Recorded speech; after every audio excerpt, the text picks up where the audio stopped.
alamin. Nah sekarang baik, yang berikutnya yang ingin saya garis bawahi, ada skenario palsu dan gagal terkait KM50. Skenario palsu dan gagal.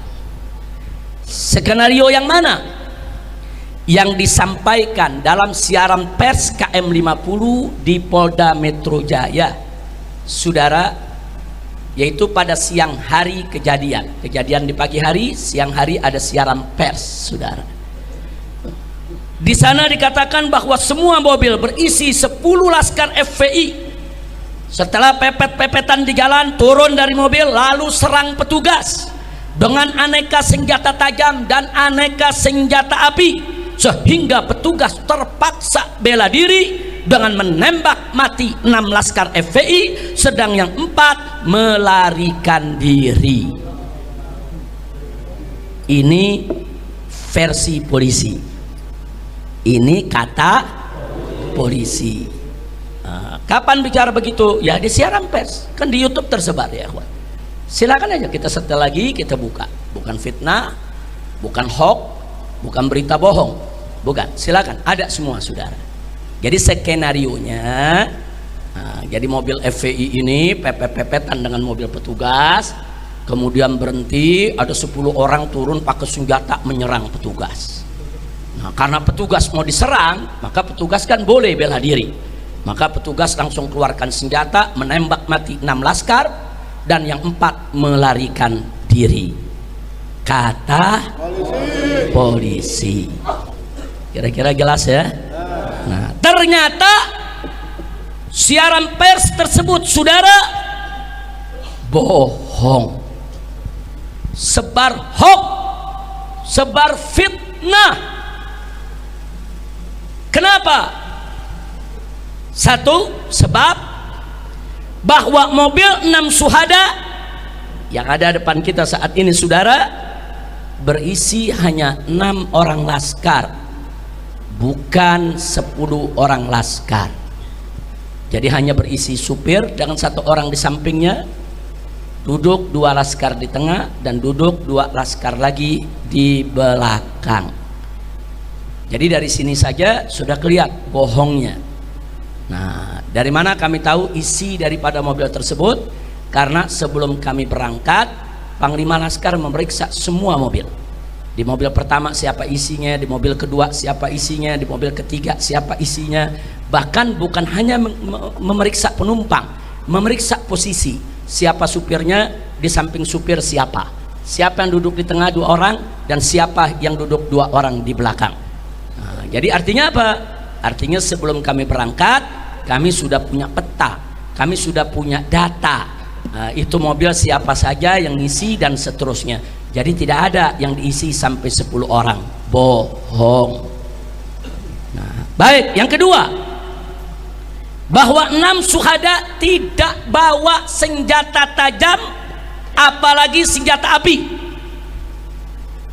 Adapun aneka senjata tajam dan senjata api yang dipamerkan saat siaran pers KM50 di Polda Metro Jaya hanya berdasarkan kesaksian tunggal sepihak dari polisi, itu pun tanpa uji balistik senjata api, saudara. Senjata api itu mestinya kalau manusia tuh ada forensiknya, saudara. Senjata api juga ada namanya uji balistik. Apalagi kalau senjata api itu asli, terdaftar, nanti ketemu siapa pemiliknya. Nah, jadi tanpa dilakukan, tahu-tahu sudah disebut ini semua punya laskar FPI. Siapa saksinya? Nah, jadi kalau polisinya cerdas, andai kata benar FPI itu bawa senjata laskar, kalau mereka cerdas, begitu mereka sergap, mereka bunuh, mereka rekam dulu. Rekam mobilnya, buka pintunya, lihat ada barang apa di dalam. Nah, itu orang baru percaya. Nah, bukan tahu-tahu, saudara, barang itu sudah ada begitu saja. Oh, itu gampang. Orang mudah mencerna, ya ikhwan. Berapa banyak habis bunuh orang, taruh pisaunya di tangan orang yang dibunuh, selesai. Itu banyak terjadi di mana-mana. Jadi kesaksian ini hanya sepihak. Ditambah lagi apa, saudara, yang perlu kita ketahui? Ditambah lagi yang perlu kita ketahui, saudara, antara pistol yang ditampilkan dalam siaran pers dengan peluru beda. Ini kan lucu, saudara.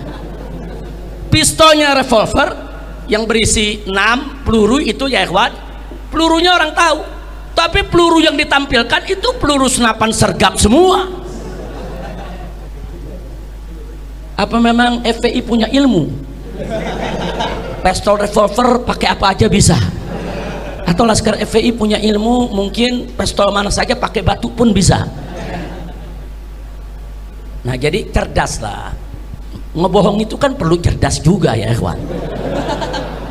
Iya, ngebohong juga perlu cerdas. Ini udah ngebohong bodoh lagi. Kira-kira jelas? Ada lagi, waktu siaran pers dikatakan ini senjata api asli, ditunjukkan. Besoknya berubah, katanya senjata rakitan. Ada, kita simpan. Itu bukti siaran pers semua kita simpan ya.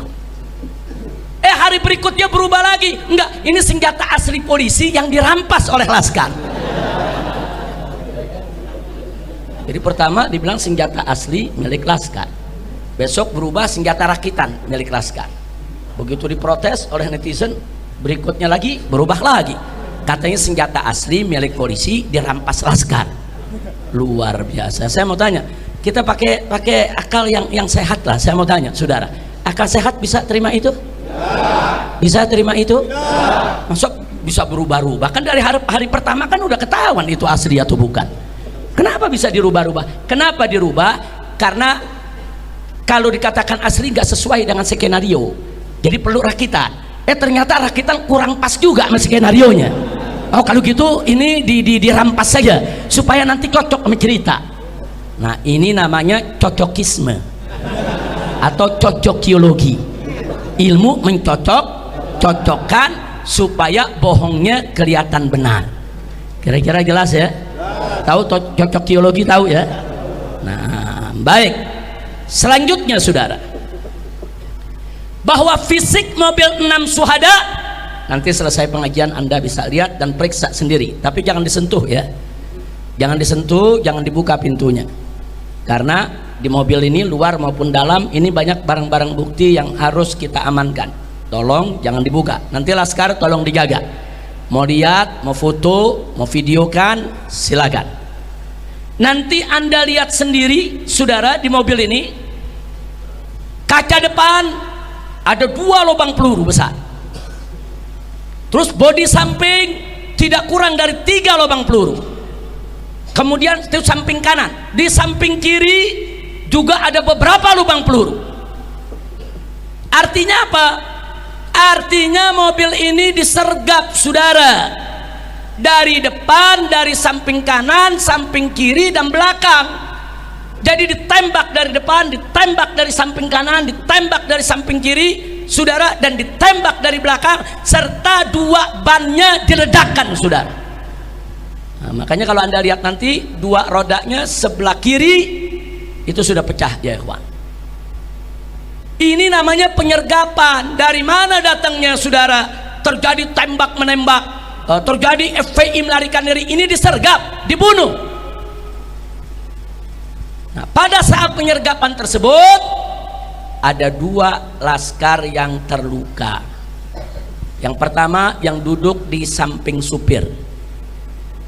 Nah, ini masih ada pertanyaan, apakah karena peluru dari kaca depan atau peluru dari samping kiri masuk saudara, karena pelurunya dari mata tembus ke leher dan bola matanya keluar. Nah, jadi masih ada pertanyaan, kalau peluru dari depan bola mata biasanya pecah, tapi kalau peluru dari belakang kepala menembus, mendorong mata keluar, bisa jadi itu datangnya, tapi belum bisa kita buktikan. Ini kan mesti ada uji forensik ya kawan, ini dari mana. Tapi yang jelas yang duduk di samping supir sebelah kiri, bola mata kirinya keluar sehingga dia sekarat. Dia sudah antara sadar dengan tidak sadar diri karena peluru tersebut. Hanya satu peluru menembus sampai ke mata. Sementara yang satu lagi korban yang duduk di belakang supir, itu ada lubang peluru memang cukup besar di samping sebelah kanan, itu mengenai pahanya, tembus, saudara. Dua orang ini mengalami pendarahan. Karena di daerah paha itu ada urat besar, itu kalau udah mengeluarkan darah nggak gampang terhenti, saudara. Jadi kedua korban ini dibawa ke KM 50 masih hidup dalam keadaan terluka dan darah terus keluar tanpa dihentikan. Itu yang perlu kita tahu ya ikhwan. Jadi artinya ini sergapan. Jangan bilang nanti Laskar yang nyerang. Laskar tidak nyerang, saudara. Baik, kita lanjutkan, saudara. Bahwa warga KM 50 menyaksikan sendiri bahwasanya 6 syuhada saat dibawa ke KM 50 semuanya masih hidup dengan kondisi yang 2 terluka dan yang 4 sehat, segar, bugar. Jadi yang 4 diturunkan dari mobil, disuruh tiarap di aspal. Yang 1 saudara yang sekarat duduk di samping supir itu tidak diturunkan dulu. Begitu juga yang kena pahanya itu tidak diturunkan dulu. Hanya 4 dulu yang diturunkan. Mereka sedang apa? Menunggu datangnya mobil Land Cruiser hitam sebagai komandan mereka.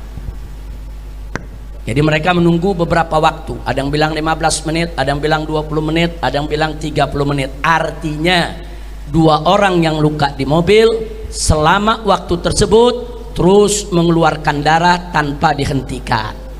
Mestinya SOP polisi itu kalau habis tembak seseorang sudah dilumpuhkan harus dibawa ke rumah sakit, bukan dibiarkan darahnya mengalir sampai meninggal dunia. Itu SOP ya Wak. Ini artinya sekian waktu dibiarkan di mobil sampai Land Cruiser hitam itu datang, turun, kemudian kumpul. Kata warga, mereka berselaman begini seperti kayak orang lagi bertanding voli itu. Kemudian mereka bersorak seolah-olah mereka senang sudah menang ya ikhwan. Dari situ si komandan memberikan arahan, baru yang di mobil 2 digotong dipindahkan ke mobil lain.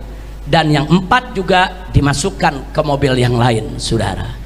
Artinya garis bawahi 6-6-nya masih hidup saat ada di KM 50, saudara. Baik, kita lanjutkan, saudara. Jadi jangan bilang Laskar melakukan perlawanan, ada tembak menembak sampai ada yang mati 6 orang, 4 lari. Bohong. Baik, saya lanjutkan, saudara.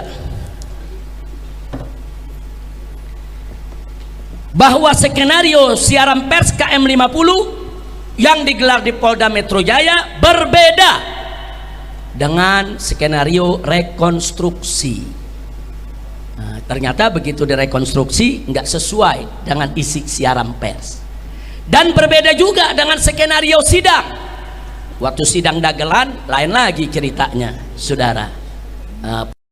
Polisi yang dijadikan saksi.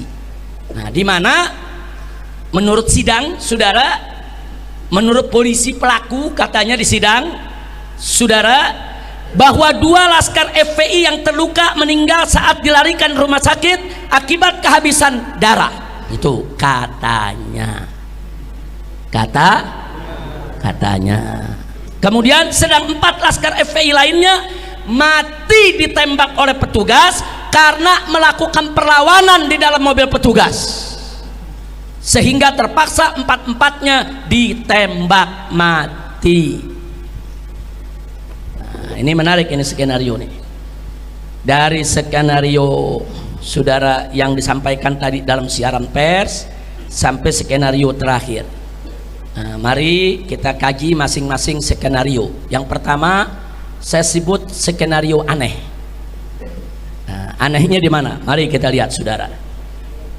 2 laskar terluka, yang 1 tertembak di mata, sedang yang satunya lagi tertembak di paha.